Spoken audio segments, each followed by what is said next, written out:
All right, welcome everybody to Tennis Channel Inside In. We're on the Tennis Channel Podcast Network. I'm your host, Mitch Michals from the Santa Monica studios, as always, as we continue on with a lot of tennis to be played coming up.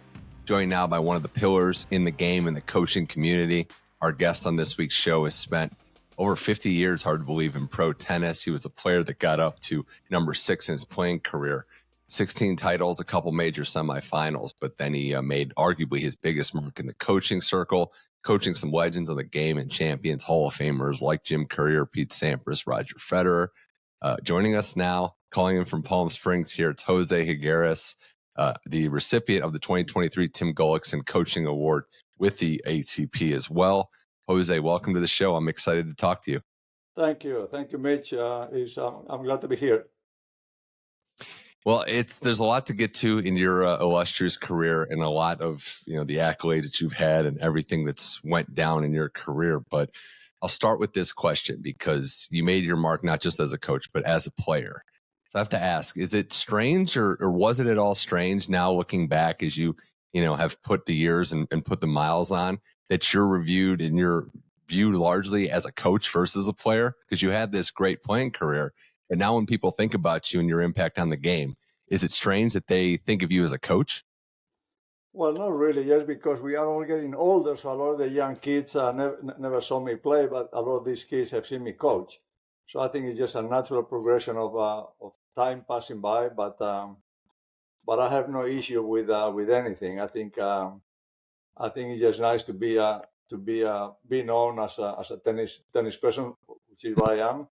And no, absolutely no. I remember my playing days with very happy playing days and obviously a very happy coaching day. So everything good.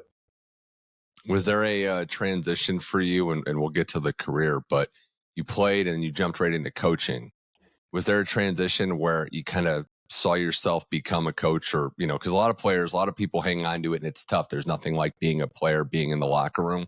Did it take some time to set in that this was a new profession or did you just dive right in when your playing career was over? Well, when my time came to retire, and basically because I had a pretty bad knee and a pretty bad elbow, the only thing I've done in my life has been tennis. So I didn't know how to do much else. So for me, besides my love for the game, it was just a natural progression. So it didn't really take me that much long, to be honest. I took about 6 months off after I stopped playing, and then from there I started coaching.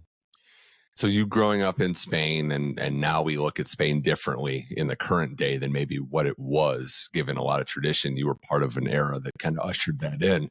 Your upbringing, though, and I know some of the guys that you've looked up to and that were pillars there, the Manola Santanos, the Andres Jimeno, those players, were those the players you kind of idolized? And what was tennis and being a tennis player like in Spain for you at that time? Yeah, it was, Manolo Santana obviously was a really big, a big tennis person in Spain. He was the first player to win actually slams. And then obviously Andres Jimeno and then Manuel Orantes. Manuel Orantes won the US Open in 75. And I was lucky enough to actually be with Manolo Orantes for about 10 years, with him week in and week out. So, tennis wasn't as popular as it is now in my days, but it started to become popular as more good players were coming up. So once again, I have great memories of those days. Is it strange for you looking at it with what Spain is now? Like, could you even put into words what Rafa means? And you've described Alcaraz, the next guy up, as like a monster, but is it a little different to think about your upbringing and now seeing Spain having one of the greatest players ever and somebody else on the way?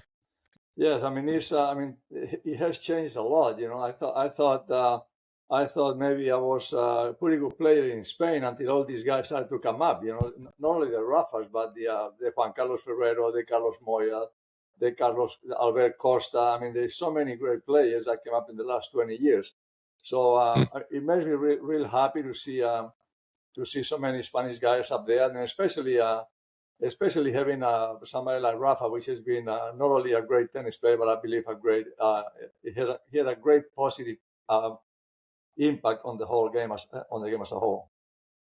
He certainly does. And I know we're going to get to this, but you've spent a lot of time with the USTA and working for Tennis in America. What's something kind of Rafa's era, maybe a little before with Juan Carlos Ferreira, Carlos Moya, as you said.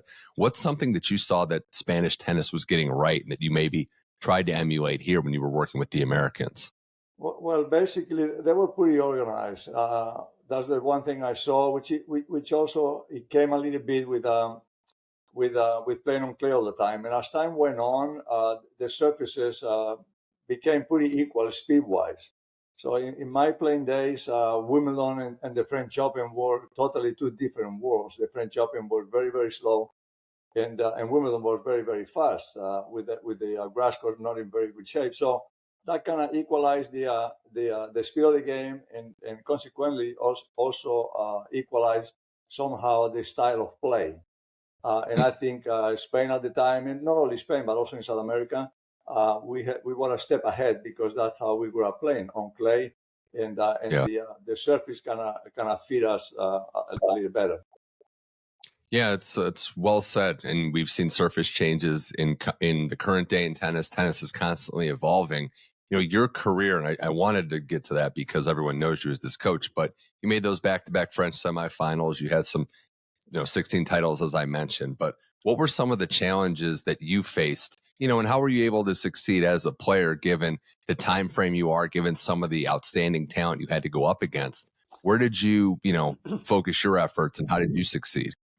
Well, I was, as I said before, I grew up playing on clay, so my game was very one-dimensional, and I was lucky enough that I met my wife here at Indian Wells in 1979, and got married in 1980, and then I moved to the U.S. and guess what? There was no clay courts here, so I had to practice on hard courts all the time. So it kind of opened up a whole different view of how the game was played.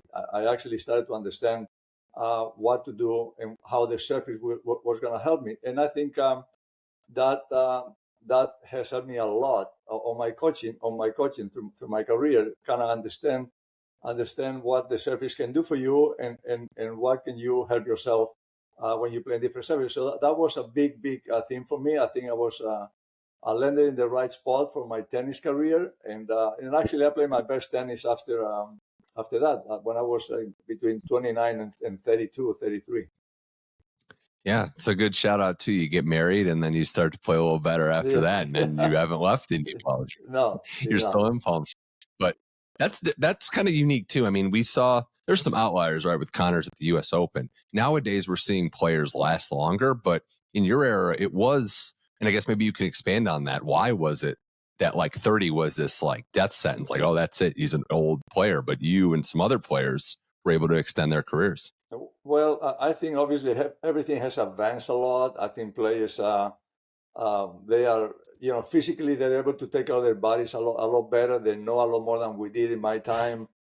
We used to play with wooden rackets, which obviously was a lot more punishing in your arms. So tennis elbows and shoulder injuries were a lot more common.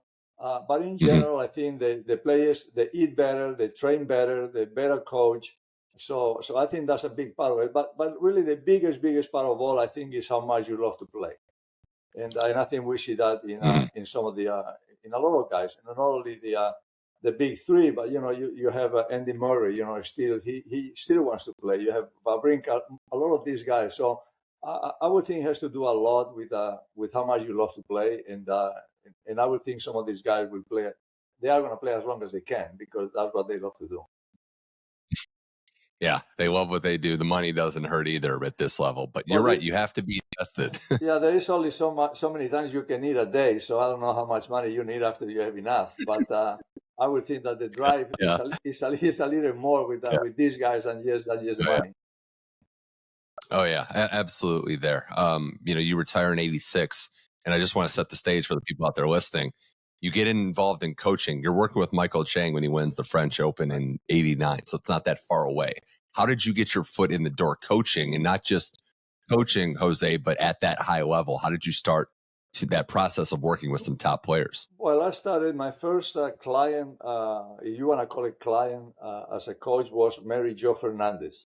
It just happened that they were playing. She was playing a tournament here in Mission Hills, where I was based, And I just retired about 6 months ago, and her dad was from Spain.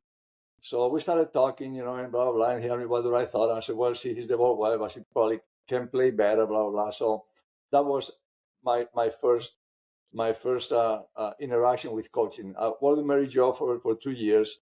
And then the USTA started somewhat of player development.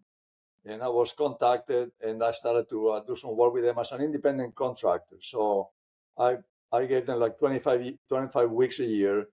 And my first two guys that I coached was Michael Chang and Pete Sampras. So I was pretty lucky. Pretty good.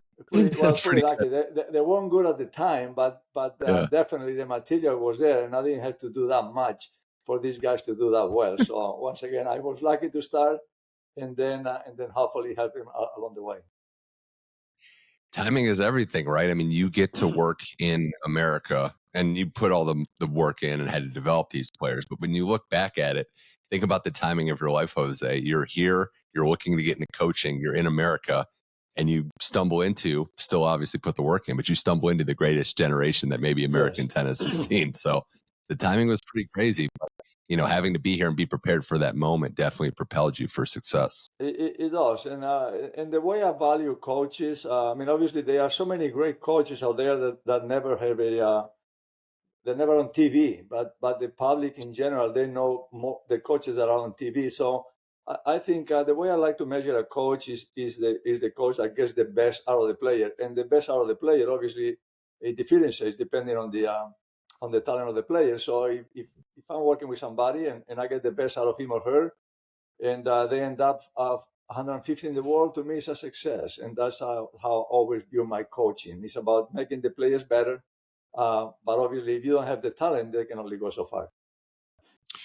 Yeah, your philosophy and what I've heard you say is very, humble. There's a lot of humility. You almost downplay your role. And I take a lot of that as, how respectful you are. But at the end of the day, I think you put it on like, look, the players are out there making plays. Your Right. job, and I've heard you say this too, is to process the information, transfer it, find a way. But ultimately, you got to put them in position to succeed because they're the ones that have to do it.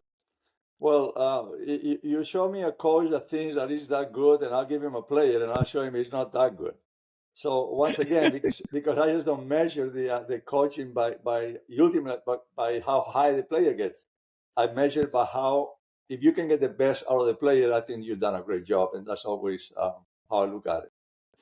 Because everybody that I work with has More won a Grand Slam, obviously. right. Right.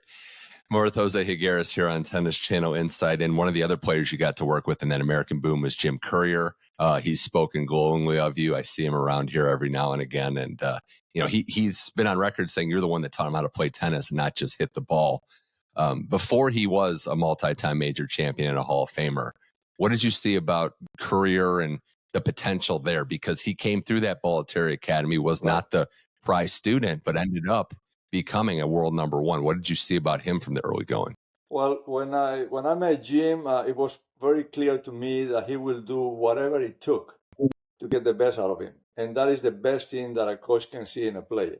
So it wasn't that much motivation on my part. He actually was motivating me, on a daily basis, just because of his will and how much he wanted to do it. So once again, Jim was I would say was a pretty easy guy a player to work with, just because he has the best ingredient that a champion has, which is the desire to become the best player that they can be, and Jim had that.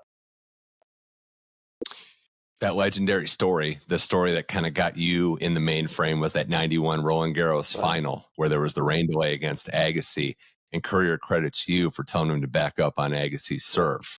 Was that something that you just saw in the moment, or was that something you had kind of been tracking and then had the opportunity to tell him? Because he credits you and says that changed the complexion of the match and ultimately led to that title. Well, it was pretty clear to me, just because once again I had a little in those days, hardcore players there was a saying. I said, well, I don't like to back up. Well, nobody does. But if you get punched in the face or the situation is not right, then you probably want to try to defend yourself. So basically, it was very clear to me the way Jim was returning Andre's serve, that he wasn't getting into the points because he didn't have time to react, and Andre had better hands than him. and basically it was just a matter of giving him more time. So it wasn't really a big deal, but Jim was the kind of player that if you told him something, boy, he'll took it to the grave. And as soon as I remember him walking into the locker room and saying and look at me with all big eyes and said, "What happened?" He was so intense, and I said, "Well," I said, "Nothing, Jim. But nothing happened. This is what happened. I mean, you just doing this and that. You take some time, you get the ball in the air, and give yourself a little time." Anyway, so the compression of the match kind of changed. It was a really tough match, but I was happy actually for him to come through. But he was receptive, right? Because I'm assuming that there's players out there where if you discuss, hey, you need to do this differently, or hey, this isn't working, it might be tough to process that and change. You're saying that maybe what made Jim and other players special is their willingness to adapt and listen to you in that moment. Well, Jim, because of our success, I started working with Jim, I believe, at the end of 1990. And then he went to Australia, got to the quarter. I worked with him for about 3 months. And then he went to Australia, got to the quarterfinals, had a tough match with Edberg, and then he came back and won Indian Wells and won Miami. So he was pretty he was somewhat dependent in a way of what I was telling him, and extremely receptive. And I think it makes it easy, but at the same time, my goal when I work with players is to make them independent, because at the end of the day, they are the ones that make the decision. And I can tell them something, but if the situation is not right, they don't feel good, whatever it is. But Jim, no, whatever I told him at that time, as we spent more and more time together, he understood more what the situation was. But he took direction pretty well, especially the first couple of years. You mentioned something there a bit ago where it was like, if you get punched in the face, you got to adapt. And I don't know if you're, there's some proud Spanish boxers. I don't know if you're a boxing fan, but do you kind of see tennis in that regard? Obviously, not a direct comparison, but it's like a combat sport. I do. I mean, I think especially, I think there is quite a few similarities, especially how do you inflict power and take power. And it's about balance, it's about movement. And I think actually what you're saying, I give the kids so many examples. He said, "Well, I don't like to back up." And I say, "Okay, well, let me just punch you in the face." But is your reaction going to be to put your face forward or actually put, lean back? So kind of in a fun way, for them to understand that you cannot be on the offensive all the time. So you have to adapt according to how the ball comes. What is your thoughts just kind of currently in the current day? Because that opportunity to make an adjustment happened during a rain delay. Right. What are your thoughts on, as a veteran of the coaching circles, of it being legal now, of you being able to give instructions mid-match? Are you a fan? Do you think it takes anything away? What are your thoughts on that? I think it's good. I'm not too crazy about being able to talk all the time, to be honest. I kind of like the format that the women had, where you can go every set, or you can actually make it 2 times a set on a changeover and talk to the player. I'm not sure that I like this yaki, continuously from the box. But I think it's good. I think it's good for the game. I think it will change matches. It will make the players better, and it will also give the coaches a little more relevance, because I think they do make a difference. Sure. I think we're in the early stages, right? So you have to kind of figure out. I mean, it's not the worst step, but there's still some edges that need to be roughed out. Right. But I think that the women's format before was good, and just kind of getting to your career, and obviously working in America, Courier wins a couple French Opens. We know the one Agassi won. Clay court tennis has been an issue here, and obviously on the men's side, we're looking for more success there in America. How have you tried to impart wisdom and teach American players to adapt? And what do they have to do to be better to succeed on the clay, where Europeans, people from Spain, have a natural advantage of growing up playing on it? Well, you got to play more. To learn how to play on clay or on grass or on hard court, you got to play more. And you got to know the nuances of the court and how the court, helps you. So basically, also a huge component is your footwork and your balance, which when you play on a fast surface, that limits that a little bit because of the speed of the court. But as I said before, the speed of the court is pretty equal. If you go to it doesn't seem like Wimbledon is that much faster than the French Open, which is pretty shocking for guys like me. So but at the end of the day, you have to experience enough hours and enough days on any surface to fully understand how the service can help you. Yeah, it's funny you say that. Basically, every former player I've talked to, age, I want to say like 45 and up, they all say, oh, the courts are so different than they used to be. Oh, yeah. The speed is just like Yeah. the for us. Yeah, and Wimbledon, big one. 2008, is when you took the USTA job, coaching elite player development. Patrick McEnroe was there. It was an interesting time. You had players that were ranked high in the American men's game, but I think only 7 men in the top 100 and like 4 in the top for the women in the top 100. So it was a very different time and the talent pool was drying up. But you take that job, walk me through why that was, and ultimately what you did to build up the system. Because, Jose, a lot of the top stars we see now came through that product of the elite time there. And, they credit you in that program for building them up to where they are today. So if you could walk me through how that job came to be and what were some of the things you did to make it a success. Well, that in 2000, I started at the end of 2008. Actually, I was working with Roger Federer at the time, and that it kind of tells you how smart I am. So, Patrick McEnroe called me and said, "Hey, Jose," and I said, "Listen, I have enough experience with the USDA.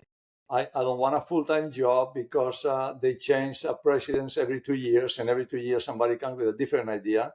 And to actually do something, you need time. I can coach a player or two, but to actually try to build a program nationwide, we need time." So anyway, I said, no, I'm not interested in that. And I had a pretty good job with Roger, obviously. So make a long story short, by the end of at the U.S. Open, Patrick said, "Listen, we guarantee you that we're going to have at least 7 years." So I met with a couple of the incoming presidents, and they assured me that they were going to do that. So then I made the decision of actually stopping working with Roger and take that job. Why did I do that? Because I thought I could actually impact a lot of people, not only players, but coaches and parents and a lot of kids. Mm-hmm. And I'm a tennis guy. I love the game. And that's how it started. But and I'm happy that you asked me that, because if you ask me what would be your proudest achievement in coaching, I would say actually that. I would say my time spent with player development. We took the country, and when I say we, it wasn't me by myself. I had a bunch of good people with me, with absolutely no structure.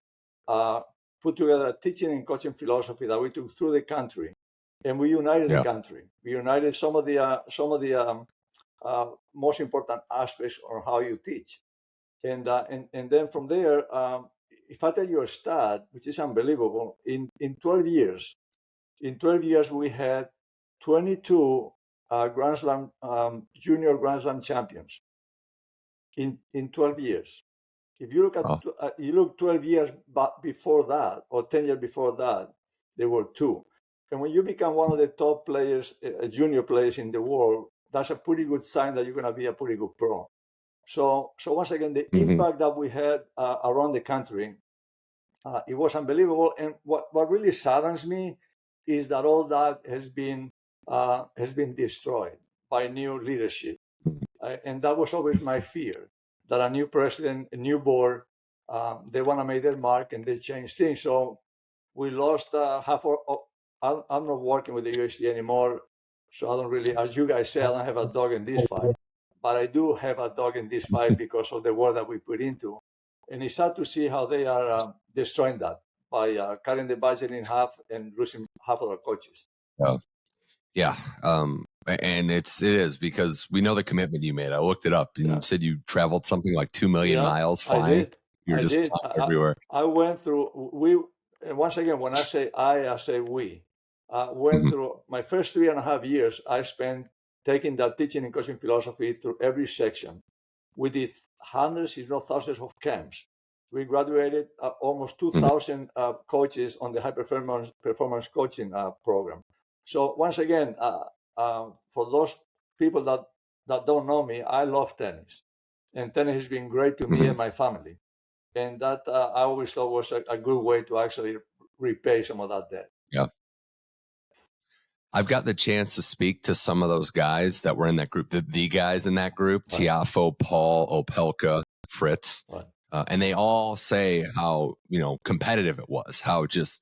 intense it was in a good way, how it brought the best out of them. Yeah. And some of them were like, man, we missed that and it's not the same anymore. Like similar to what you're saying. Yes. What was special about that group, and, how were they so receptive to getting better? And what ways were you able to kind of, empower them to get better and have these careers we're seeing now? Well, I mean, to me, once again, my main goal when we started that was changing the culture. It wasn't a very good culture in terms of how the kids went about their practices.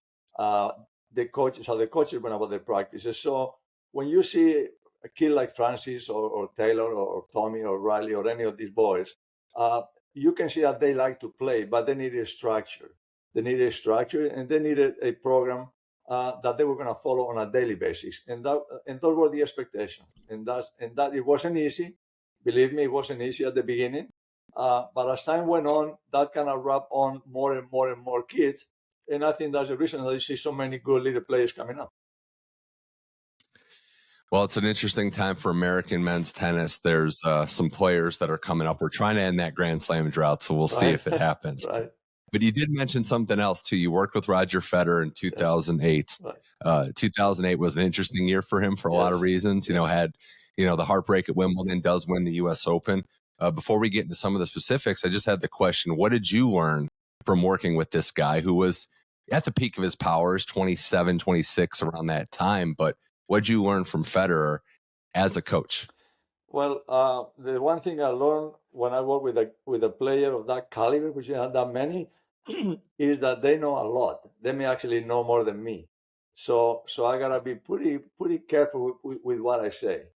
But a couple of things that strike me with Roger is really his honest love for the sport. I mean, he loves to play tennis, and probably the most important part is how well he carries himself, how sincere and genuine he is when he relates to people. And I've seen that, firsthand with him dealing with people at tournaments, and when there were no cameras, when there were nobody watching. And as a coach, also I learned that there are some players that you can structure more than others. And like with Roger, he plays. He's a great talent. I don't want to say was because he's still here, but he is a great talent. And a lot of those guys, I think Alcaraz kind of reminds me a little bit of that too. They play by instinct a lot more than other players that you can actually structure more. So that's another thing I actually learned from him, and is that you can only box so much a player with that much talent, because at the end of the day, they're gonna play more by instinct than what you tell them. Do you have to, I guess, in that regard, Jose, give them a little more rope? I mean, the rare ones, the ones that love the game and also play by instinct and have the skill level that's otherworldly, do you have to maybe give them a little more rope to be creative and do things that other players wouldn't? Yeah, I mean, you do, but at the same time, I think the player is just taking in that stride too. If you have a guy like Rafa, I mean, Rafa, I think, is a lot more structured, when he plays. I mean, if he has to hit 15 balls to the other guy's back, and guess what? He's going to hit 17. Well, if you give him the same information to Roger in the fourth ball, if he comes and he feels like doing something else, he's going to do something else. So I think you give them the information, and always give them the freedom to actually do what comes more natural to them. And for Rafa, hitting 17 in a row, it comes a lot more natural than for Roger. Yeah, absolutely. And just looking at some of the other players you've worked with, Jose, it hasn't, and not to take anything away from any, if you make the pro level, you're at the top of the sport, but you work with some players that weren't the Hall of Fame level household names, but, they made strides under your tutelage.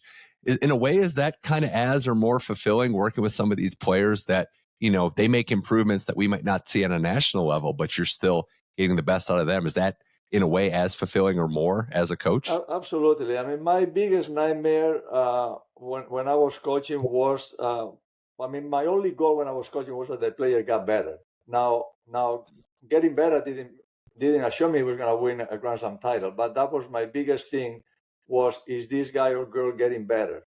So obviously,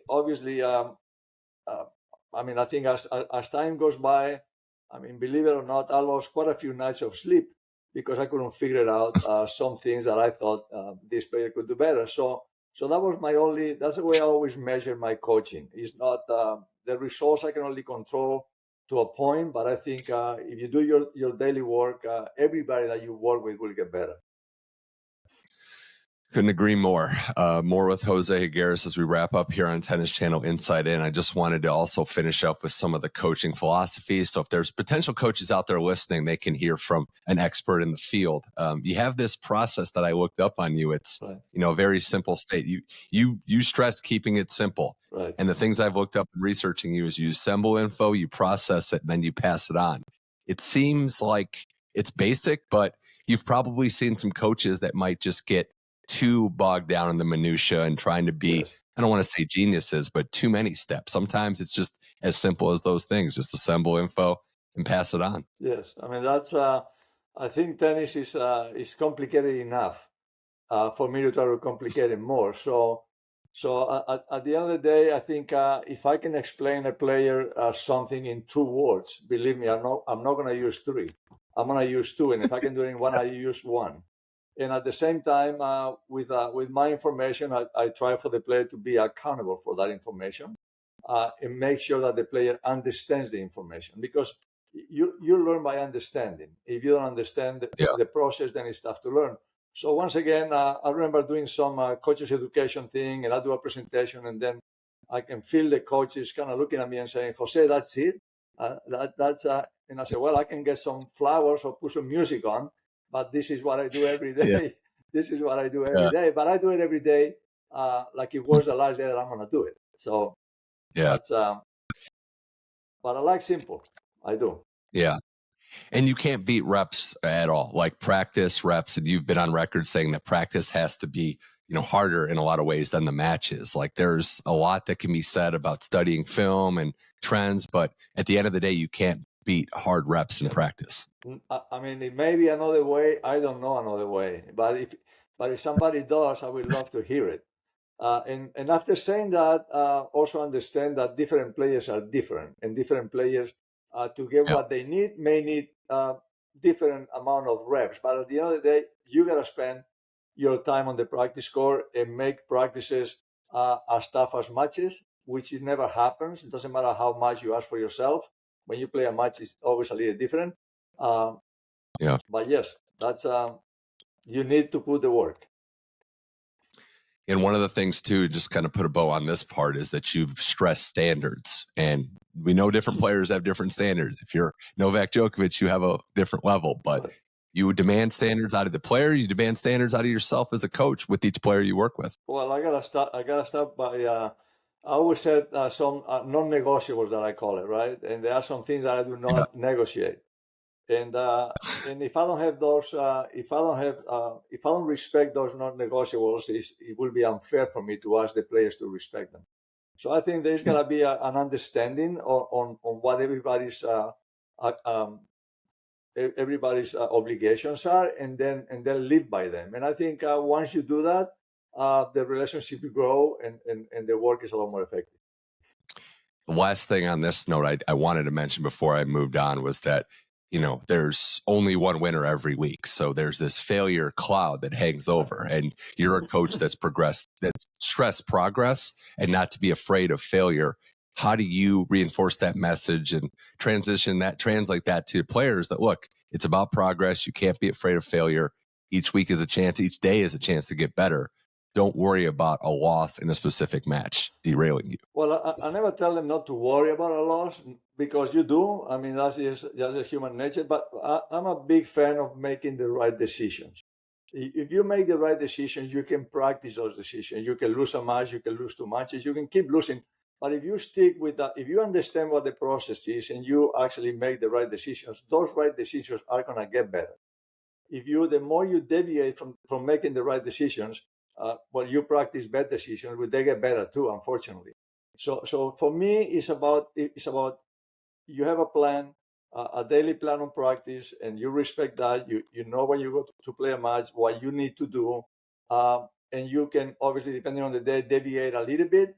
But the decision making for me is all about a little bit like life. If I tell the kids this this example sometimes. I try to come up with some funny things. I said, listen, let me ask you. So if you're gonna cross the street and the red is light and the light is red, and you cross the street with your eyes closed, what do you think can happen? You probably get hit by somebody, right? I said, now you're gonna cross the street with the red on yellow. Well, your chances are better, but still somebody may try to go through the light. You may get hit too. Now you go and cross the street with a green light. Somebody may be drunk and run you over, but your chances are a lot better as you made the right decision. Yes. So for me, that's always been a big part of the whole thing. It's well said, and it's sage advice for people that are willing to hear it, not just in tennis, but in life, in terms of how to, take the right chances and make the right decisions. Right. Jose, this has been fun. I have to ask you though, not too long ago, within the past month, honored by the ATP, the Tim Gullickson Coaching Award, a lifetime achievement, essentially, in coaching. We know what Tim Gullickson meant to the game and how he was taken away from us way too young. But what was it like to be honored by your peers and for all the work that you've done in coaching at the pro level? Well, first of all, is having Tim's name there. Tim was a good friend of mine. He was a great tennis person, and we all miss him. So having his name attached to something that I was given, it makes it that much more special. In general, I'm not a big award guy, to be honest. So even though I'm honored about this award, but basically, when they say about my coaching career in general, they do mention, oh, you were with this guy that won this slam, or blah blah blah. But as I said before, my biggest achievement actually was player development. How we did with this country, and besides that, I would just say that tennis has been good to me and my family. And I will say something that I said a few times through my coaching career. I always ask myself, is tennis proud of you? And that's a question that I asked myself when I was coaching and playing pretty much on a daily basis. And I always try to actually make tennis proud of me, because I think tennis has been very good to me. Yeah, and it's been reciprocated properly, I would argue. This has been fun. I know you spend time, Jose Higueras, legendary coaching figure in the sport of tennis. Palm Springs, you mentioned Idaho, still teaching the game, still imparting wisdom and knowledge on the younger generations coming forward. But I have to ask you, are you still a self-proclaimed cowboy at all? Because I know that was part of your bio as well. A frustrated cowboy. Obviously, I love the country. I mean, I love the animals. I love the land. That's basically, and I love horses, obviously. Horses and dogs and cats and anything that has four legs. So that's my passion. Now I have a granddaughter and another grandson on the way. So my priorities are kind of changing quite a bit. But a great time of my life, and I'm thankful to be here. Well, this has been a blast. Jose Higueras, one of the best coaches that tennis has seen. Thanks for coming on the podcast. Thanks for coming on Tennis Channel Insight, and it was a pleasure. We'll have to do this again. Best of luck with everything, and keep teaching and keep inspiring future generations of tennis players. Yeah, thank you, Mitch. Anytime, and a big happy holidays and Merry Christmas to everybody that is listening, and the ones that are not. Absolutely. Or watching too. Thanks again, Jose. Okay. Thank you, Mitch.